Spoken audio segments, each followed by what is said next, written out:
The type of mask I'm wearing right now is what's typically called a procedural mask or a minimum performance mask. It's essentially a paper mask that doesn't have a fluid shield layer in it, but it's very good at filtering very small particles, which are what we think transmit COVID-19. For me, wearing this is the kind of mask that protects everyone around me as a source mask very well and does provide me with some protection. Now, in the healthcare setting, we start to see a different kinds of masks called Astm rated masks, like this one here or this one here. Typically they have different colors and they have a fluid shield in them that protects you from splash or spray. Those ones are perfectly fine to use in this setting. That fluid shield does protect from a close range sneeze, for example, but they're not strictly necessary in all settings. So just wearing a mask that has a good fit is more important than anything else. This is a surgical mask. Surgical masks typically have tie-back ear loops. And these kinds of masks are used in operating rooms everywhere. They're very adjustable for comfort for long procedures and such to make sure you have a good fit, and you can do that for an entire period in the operating room. I find ear loops more convenient, but that's more of a choice. These are perfectly adequate masks. Now this is a KN95. The K stands for Korean. It's a Korean certified version, not as the N95 masks that are used in healthcare. There are some issues with these where there's a lot of products on the market that are sold as KN95s that are not KN95, so I always advise a little bit of caution in relying on these. Having said that, these work reasonably well, especially if they're worn properly. In the healthcare setting, we're only using N95s during what we call aerosol generating procedures when people work around patients' airways and such. And part of that is because wearing a true respirator requires a tight fit. It's uncomfortable to wear for prolonged periods, so it's very easy to let it slip down, and that's more dangerous than wearing a different mask that might have a little bit less filtration, but is being worn consistently and properly. Now, I'm in a socially distant setting right now, so I'm going to remove my mask and show the proper way to do this.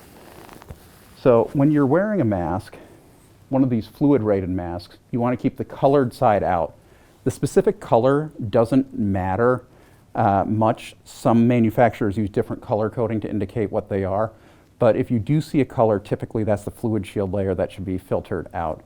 You want to hold the mask by the edges or by the ear loops and put it over each ear, and then bring it down underneath your chin and over your nose, holding by the edges, and pinch that right at the nose.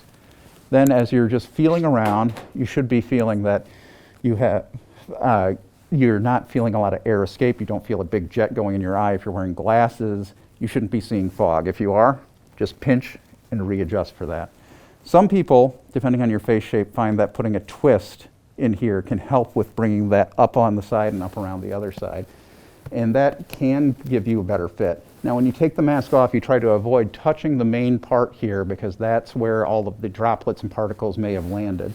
And you try to just put that down or dispose of it in the same way. Now for the KN95 or N95 masks, this one's an ear loop model. Most of these have the N95s have a strap you put behind your head where you put one over your ears and one under.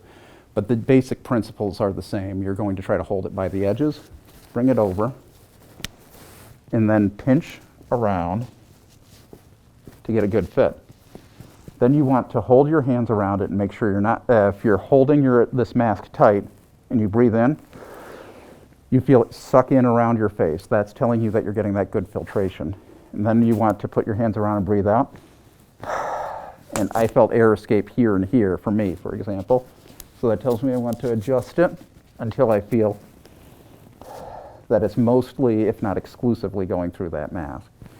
Now, because these ones are a little harder to breathe through and a little harder to wear properly, I again encourage these more for medical professionals and other professionals who are experienced with wearing them, but they do provide a very good degree of protection.